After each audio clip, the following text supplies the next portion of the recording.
Let me quickly show you how to sell stocks on Robinhood.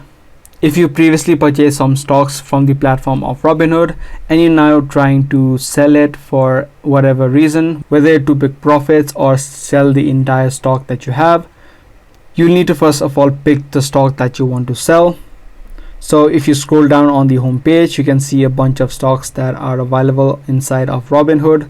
If you don't see the stock that you're trying to sell, you can always tap on the search bar on the top and then search for that particular stock.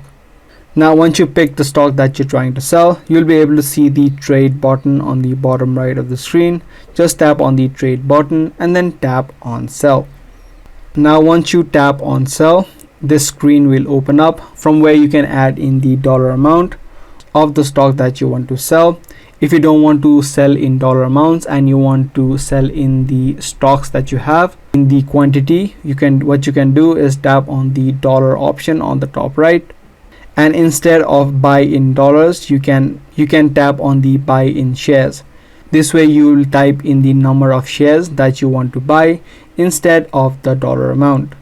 So now once you're back inside of this screen, you can type in the exact number of shares that you want to buy, or if you want to do it in dollar amounts, do that as well. Type in the amount and then tap on review. Once you tap on review, it's going to show you the exact number of shares that you're going to sell for this amount. But instead, if you selected the share amount, you're just going to see the shares. If you selected the dollar amount, you're going to see the number of shares on the bottom, and you can just swipe up and this order will be instantly placed. If you don't want to do that immediately and if you want to double check, you can also do that by tapping on edit on the top left. So that's the way that you sell stocks inside of Robinhood. Do give this video a thumbs up and also make sure to subscribe to this channel for more informative videos just like this.